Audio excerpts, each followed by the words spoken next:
നിന്റെ കൂടെ മാലയിട്ട് നിന്ന് എന്തിയാടാ? അവൻ എന്നെ തല്ലി. താനിത് ആര് തല്ലിയെന്നാടെ പറയുന്നത്? എടാ ഇവിടെ ചായ കുടിച്ചോണ്ട് നിങ്ങളോട് നിന്നില്ലേ മലയ്ക്ക് പോവാൻ മാലയിട്ടെ അവൻ. എടോ താൻ ഇന്നലെ അടിച്ച കൂടിപ്പോയോ? അയാളല്ലേ ഈ നിൽക്കുന്നത്. എടാ നീ പറയടാ ഇവരോട് എന്നെ തല്ലിയ കാര്യം. ഞാൻ എന്തിനാ ചേട്ടാ ചേട്ടനെ തല്ലുന്നേ? എടാ നീ കൂടുതൽ അഭിനയിക്കല്ലേ കേട്ടോ. എന്റെ ചേട്ടാ നിങ്ങളുടെ കുടുംബത്തിൽ ഒരുപാട് പ്രശ്നം ഉണ്ടാവും. അതിന് ഞാൻ എന്ത് ചെയ്യാനായിട്ടാ? ആ കൊച്ചിനോട് നിങ്ങൾ അങ്ങനെ കാണിച്ചപ്പം ഞാൻ ചോദ്യം ചെയ്തെന്ന് മാത്രമേ ഉള്ളൂ. അതിന് ചേട്ടനെ തല്ലേണ്ട ആവശ്യം എനിക്കെന്നാ? പുള്ളി ഇവിടെ തന്നെ ഉണ്ടായിരുന്നു, പിന്നെ എന്നോട് തന്നെ തല്ലുന്നത്. ഡാ നിന്റെ മാല എന്തിടാ? മാല ഇപ്പൊ തന്റെ പ്രശ്നം തീർന്നോ? എടാ നീ ഉള്ള കാര്യം പറഞ്ഞു ഇവരോട്, ഇല്ലേ കളി മാറും. ഇയാളുടെ കാര്യം പറഞ്ഞാലും മനസ്സിലാകത്തില്ലേ? ചേട്ടാ ഞാനല്ലേ ചേട്ടാ, ഞാനാണെങ്കിൽ എങ്ങനെ ഇത്രയും പെട്ടെന്ന് ഇവിടെ വരും? കൊച്ചുകൊണ്ടാ എന്റെ കൂടെ, നീ കണ്ടല്ലേടാ? പറയടാ. എന്റെ ചേട്ടാ ഞാനല്ല. ശരിയാണല്ലോ പറയില്ല.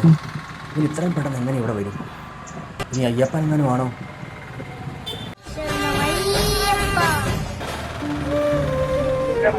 വാ മോനെ.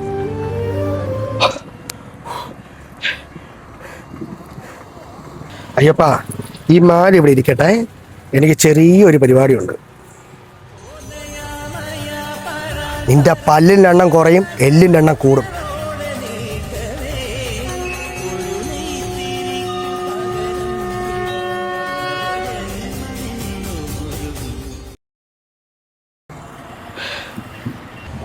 താൻ തന്നെ അവനോട് കൊടുത്തെന്ന് മനസ്സിലായി.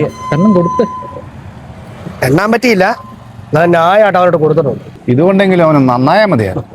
ഇതുകൊണ്ട് അവൻ നന്നായില്ലെങ്കിലേ ഞാൻ ഇനി അവനോട് കൊടുക്കും. ഇതൊന്നും ദൈവം തമ്പുരാൻ കാണുന്നില്ലല്ലോ. രാജേട്ടായി അനീതിയിൽ ഉണ്ടാകുമ്പോൾ ദൈവം നേരിട്ട് പ്രത്യക്ഷപ്പെടണമെന്നില്ല. ഈ കുഞ്ഞിന്റെ കാര്യത്തിൽ കണ്ടില്ലേ എനിക്ക് ഇടപെട വന്നത്? അതാണ് എന്റെ നിയോഗം. അതുകൊണ്ട് അനീതികൾ ഉണ്ടാകുമ്പോൾ ദൈവം പ്രത്യക്ഷപ്പെടുക തന്നെ ചെയ്യും, ഏതെങ്കിലും ഒരു മനുഷ്യന്റെ രൂപത്തിൽ. ഓ ഫിലോസഫി. ഇതിനുള്ള മറുപടിയെ നമ്മുടെ ഉണ്ണിമോഹനോട് മനസ്കേജൻ പറഞ്ഞതാ. അതുകൊണ്ട് അതവർക്കറിയാം. സ്വാമിയേ ശരണയ്യപ്പ.